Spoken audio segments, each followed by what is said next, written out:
downfall of James Charles is insane. Hello, you gorgeous donut. Today we're going to be documenting the rise and fall of one of the most famous YouTubers that ever existed, James Charles. For people that don't know who James is, he's basically a beauty influencer slash content creator that became so mega famous and arguably the biggest content creator in the beauty space. However, despite how much success James has had, his career has been filled with controversy. So in this video, we're going to discuss everything that James Charles has been through, the good things, the bad things, the things that you might not have seen, and where he is today, because honestly, after everything he's been through, it's pretty shocking. So get comfy because we're diving deep. Now, James Charles' actual name is James Charles Dickinson, which kind of threw me back because he sounds like he's a descendant of royalty. He was actually born in 1999 and began experimenting with putting makeup on when he was in school. He would often post these looks that he would do online, and slowly but surely he was gaining an audience because of it. A lot of people said this was down to his bold artistry and also his persona, like his personality was really good, and this led to his first real viral moment in 2016 where he basically did a video around him recreating his senior portrait photo, where he got like a ring light for optimal lighting and just made it more of a photo shoot than the standard picture you would normally take in school. And this exploded on social media. I didn't actually realise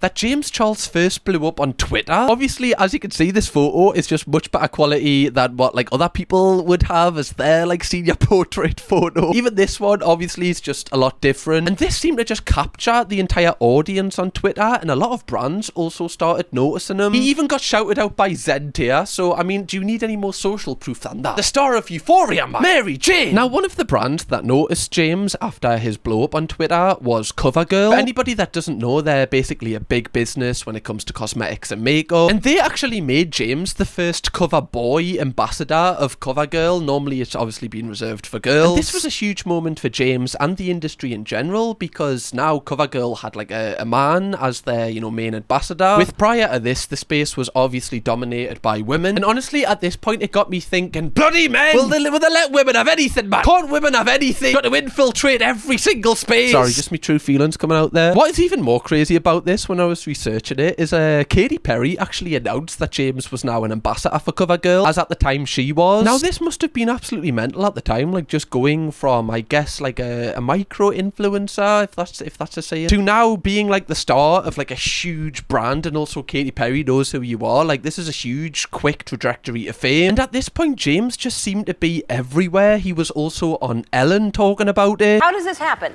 So I had been posting my Instagram pictures for not even a long time. It's been a year now. So my 1 year anniversary was a few weeks ago. Only an influencer would have like an anniversary for when they started posting on their account. Definitely had like balloons with like one on, oh, it was a year today that I posted my first photo, guys. I need to start doing that. I definitely need to. Also, this interview was 9 years ago. Why did I kind of dress like James Charles like then as well? That's kind of worrying, I think, with what's to come in this video. Now, obviously partnering up with CoverGirl gives you kind of instant credibility within the space, because it's almost like they trust you. So why shouldn't, you know, other people and other brands? It also just gave him a huge platform and also visibility, so now he's on a different playing field to like other influencers, because he's got this massive force behind him pushing him. So it almost placed him amongst mainstream celebrities overnight, and after this his social media, especially his YouTube, started to blow up and he would get millions of views per video. Honestly, his rise at this time was like something I've never seen ever. I don't know if it's because I just don't engage within like the beauty niche of YouTube content, but it seemed like he just came out of nowhere and then he was just everywhere, and his subscribers constantly, just every single month, seemed to be going up another million. He was posting tutorials, transformations, and he was also doing a lot of collaborations. The level of collabs that James was able to attract compared to other people his size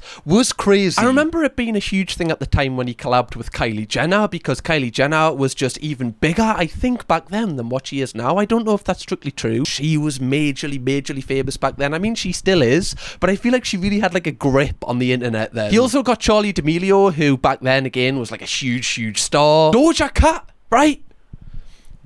Sorry, how many times I'm going to say Doja Cat? No, I said it the first time and I was like, you know what, I don't actually feel like that's quite it. So I said it the second time. I was going to do it the third time. I'm just saying the same word. So Doja Cat, if you didn't already know, just bit me tongue as well. That's great. And it seemed like people were like loving these collabs. Like the top comment on the Doja Cat one is, I love how James is so respectful with his questions. He really isn't intrusive in his guests' lives. He knows how to feel people's moods out so well. I really appreciate how good his questions are and how he actually listens to the answers. Which, as you're going to see as this video progresses, maybe that statement isn't as true as what it was then. And although James had these huge collaborations, he also was keeping up with his own content, like solo content, and just kind of building on that momentum, because I think during this stage of someone's blow up, it's very easy to fall off. You see it time and time again. However, that didn't seem to be happening with James around this time. It was said between 2017 to 2019 he was actually one of the most influential people within the beauty space. And after this, I think James tried to branch out away from just beauty content. He actually made like a sister squad with the Dolan twins and Emma Chamberlain. I remember watching Emma Chamberlain around this time, and then I ended up like watching one or two of the vlogs that these would do together. Not really, like, I guess I'm not the target audience for their videos, but I used to enjoy the kind of chemistry they had with each other. I don't believe any of them talk now, and I don't think it is public why they kind of distance themselves from each other. I mean, a lot of the reasons you're going to see in this video might be why the others were like, hey, you just gonna keep you over there, alright? But I think these vlogs kind of gave the opportunity to all of the audiences to kind of really see them as people, because obviously when people are this huge, they kind of seem larger than life. So this kind of made them look more down to earth, I guess. And another person that James would often collaborate is a woman called Tati Westbrook. She said that she was basically like James' mentor, like guiding him through fame. She was like an OG of the beauty space. So she kind of was just guiding him through like the highs and lows of what comes with, I guess, being a beauty influencer. And with these newfound relationships James had built, he capitalized on this even more by releasing merchandise, doing tours, and eventually he actually made his own makeup palette with Morphe, which was hugely successful. I remember everyone having these back in the day, or at least a lot of people. Not everyone. Like, me granddad didn't have it, or I don't think he did, at least publicly. Right, he might have just had it in a chest of drawers somewhere.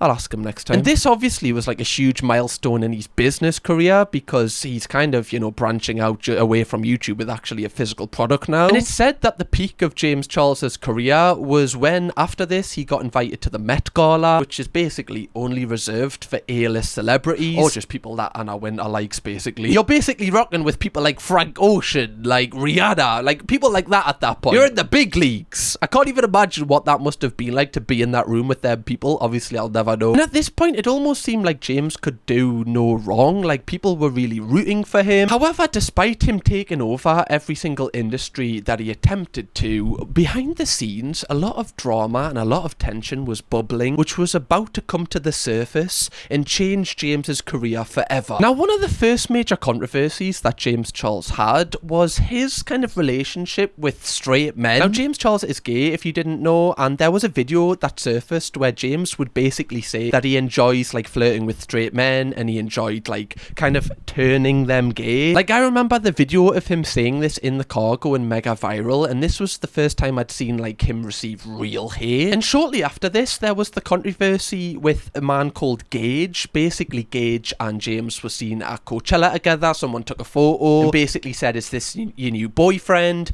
And James actually replied on Twitter saying, no, I'm single. Nope, unfortunately, I am still very single. This boy played me for months on end and is a disgusting con artist. I'm thankful I had my friends with me to protect me. Now, the guy in that photo, Gage, would actually do a response to this, saying that that's not the case, that he's not a con artist. And he actually made his own video on YouTube, which gained over 1 million views. Now, Gage basically was saying that James was trying it on with him the entire time, and he wasn't as interested as what James was in him. And he wasn't sure on his sexuality as well, and he felt pressured by James. These were all the kind of things he was saying. Tana Mojo got involved with this and basically called out Gage for lying and leading James on. She was basically being like a protective friend of James, as them two are friends. And James actually wrote a full-on 2-page notes pad response to this on Twitter. He said things such as, in the 5 months of talking, we never once said he was straight. If he did, I would never have continued talking to him for so long. I am well aware that you kind of change someone's sexuality. I do think he was curious, and I do think he saw an opportunity and took it. So basically, James was saying that this guy jumped on him because he was famous, and that it would give him the opportunity to go to Coachella. Now, although James did say that he doesn't think that you can change someone's sexuality, he would often get clipped up, or people would post things saying that he was trying to change them. Like, this guy said the James Charles experience, posting a TikTok,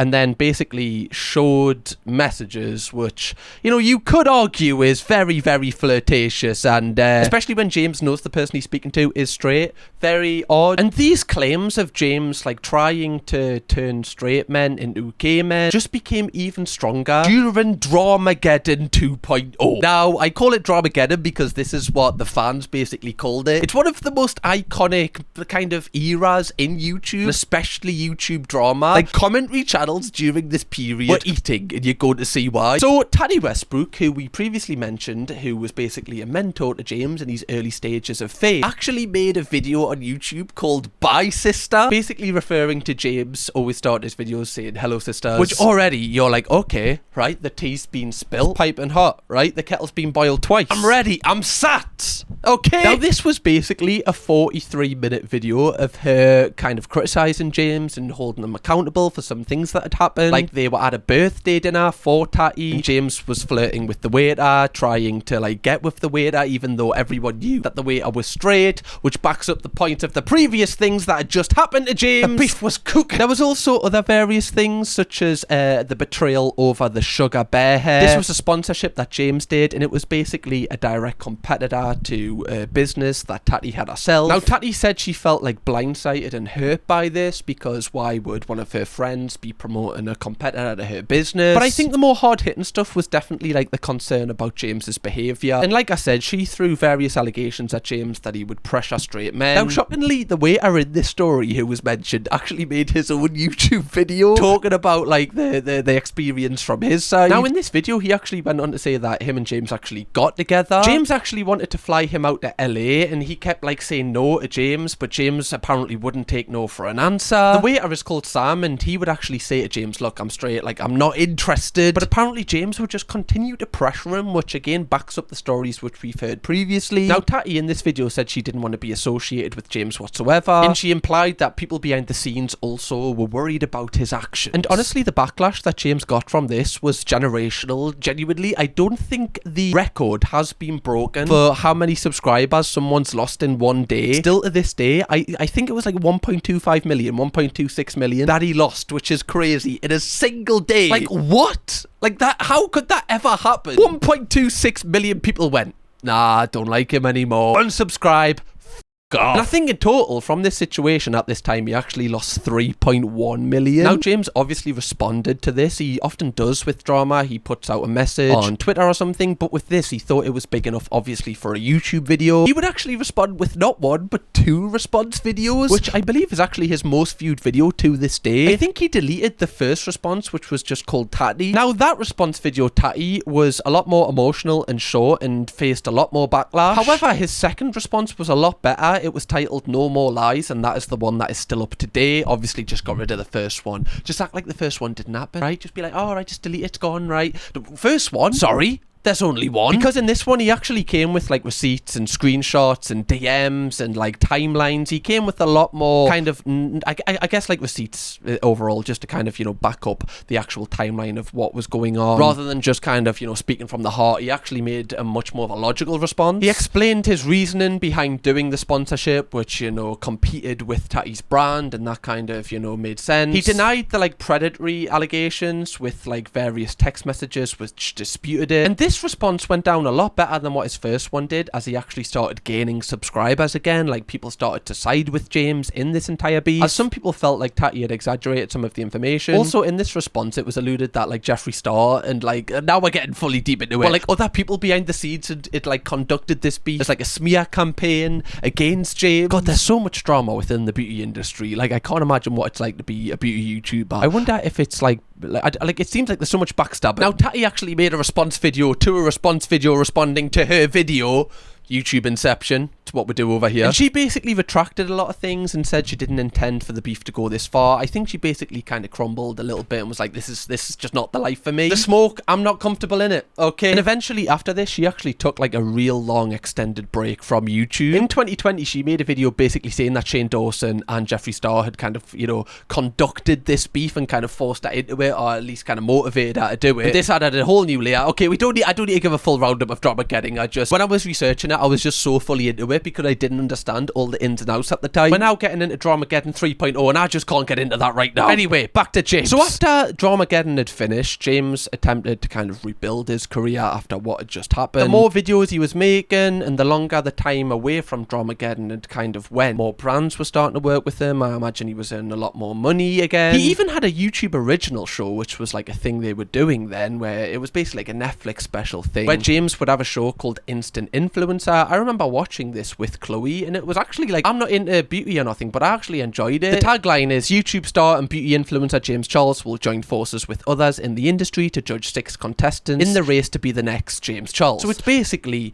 just an entire series dedicated to being the next him, which is kind of main character, but hey, I mean, you know, I guess at this point he probably was the main character. But yet again, whenever James kind of, you know, has a positive trajectory again in his career after some drama, more drama always follows him. I remember he went on Impulsive, which is Logan Paul's podcast, and said this: I'm not physically attracted to older guys, which sucks. Like, I would date like the absolute youngest, like 18, 19 that looks a little bit older, or like 24 that like has a young personality. Okay. Which again, obviously, just like looking at that clip caused so much response online, as it should. And it is weird to kind of observe James because, you know, he definitely, it's almost like he enjoys being in drama, or he enjoys people kind of, I don't know, being negative towards him, just the way that he says these things. But this situation became a lot more interesting as a month later, I believe a 16-year-old who James was talking to actually came forward about his experience talking to James. He said that he received a lot of inappropriate messages from James. Now, if you've seen the podcast clip and you match it up with that, obviously you're going to be like, what the f***, this is terrible. So after sending me that first picture of his body, explicitly, he sent me multiple after that, and I'll post them now. Bro, full butthole? Like, full butt? What we do? Surely that can't be a stage in the Instant Influencer show, right? If you really want to be James Charles. Obviously, I'm joking, but that is terrible. That's horrific. Really uncomfortable, so I told him my age. I told him I'm 16. Meanwhile, he's 21. He's a grown man. And then he proceeds to say, oh, but I didn't even get to see the, meaning my body. Yeah.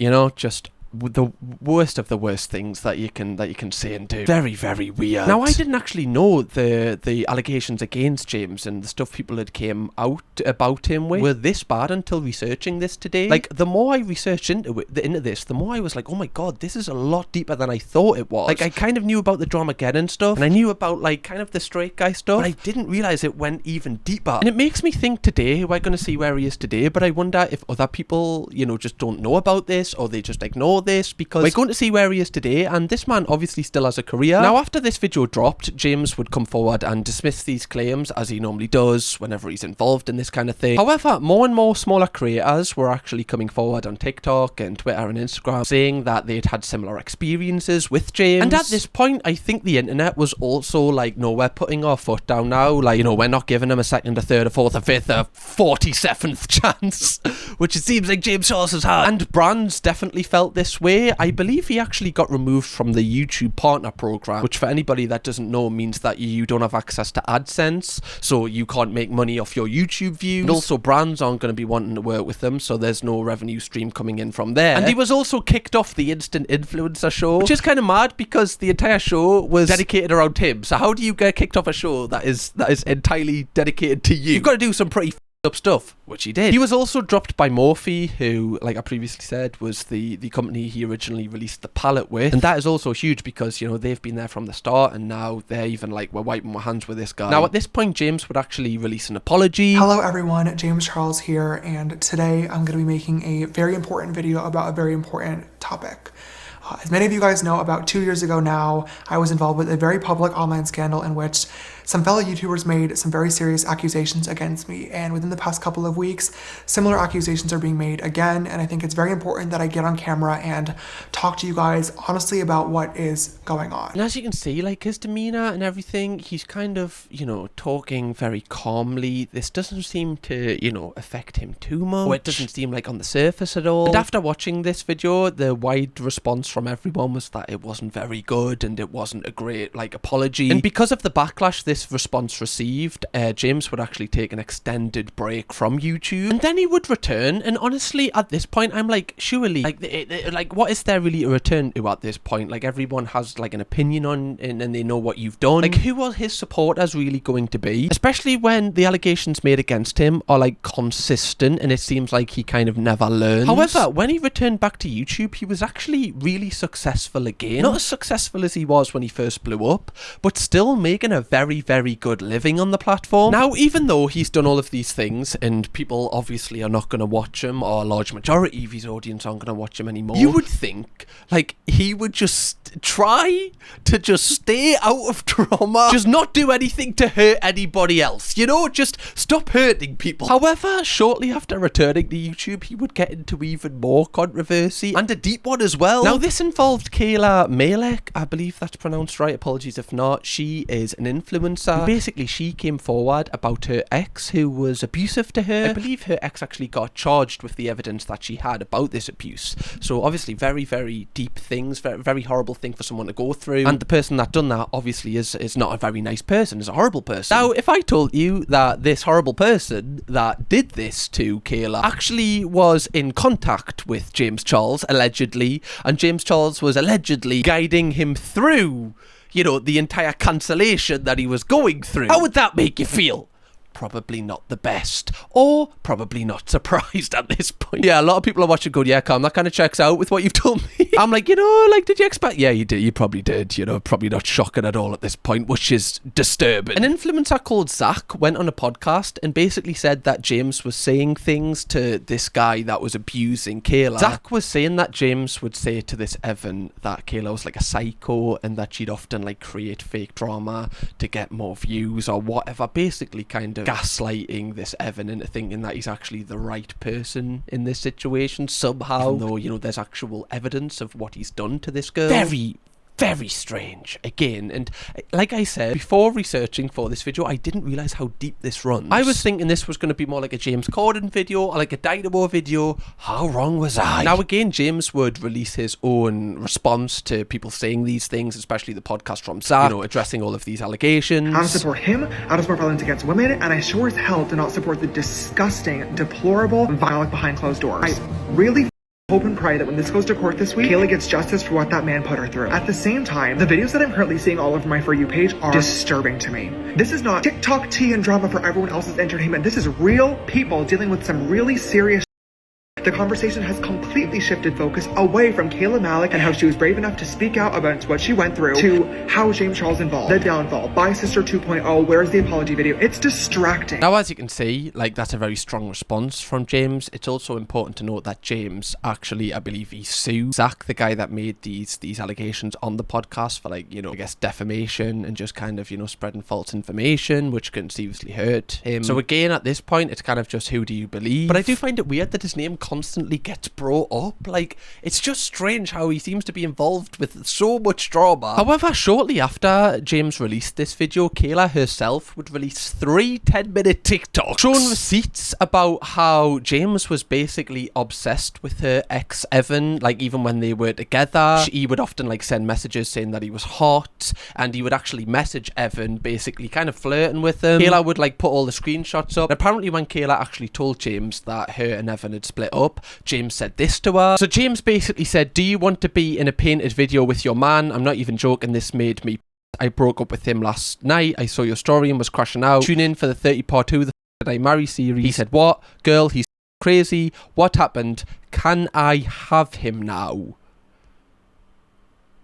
She's literally said he's crazy, and James's first like text is, can I have him now? I guess that was a joke, but just a weird joke to make. I don't even know if it is a joke. Honestly, whenever I do videos on people, I always try and, you know, see things from everyone's point of view. You know that if you're an avid viewer of this channel, but it's so hard to do with James Charles. Like, it really is hard to look at things from his point of view. You can in the Dramageddon series and all of this, but when you get into the deeper stuff, It's so tough. So again, this was another thing that kind of had people thinking a certain way about James, and they were like, who actually is this person that I'm watching? Now, this only happened in the last couple of months, so you're probably wondering, like, where is James Charles today after going through all of these controversies? Like, how is his channel doing, and is he actually still making a living? Well, when you look at his YouTube channel, he definitely isn't doing like a tenth basically of what he was doing when he was at his peak. He was getting like 40 to 50 million views. Like, a bad video for him would be like 30 million views, which was pretty crazy in his peak. Now you see he gets like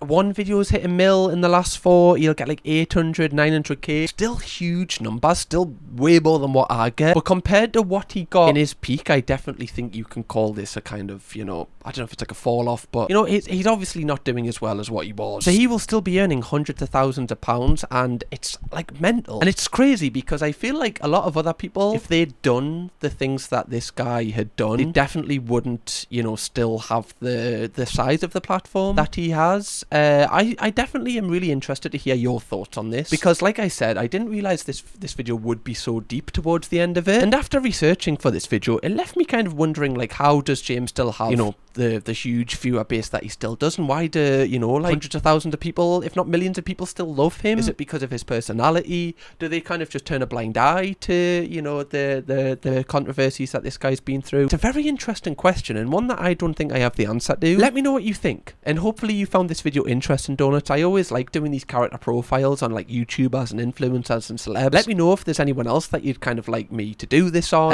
Yeah, because I enjoy it. Anyway, if you do want to watch me do the exact same structure of video like this, where we basically dissect James Corden's rise and fall from fame, honestly, this is one of the most interesting videos we've ever done, one of the wildest journeys a celebrity's ever had. So if you want to watch that, click that. I'll see you over there. Bye bye, donuts. Kirkham, baby.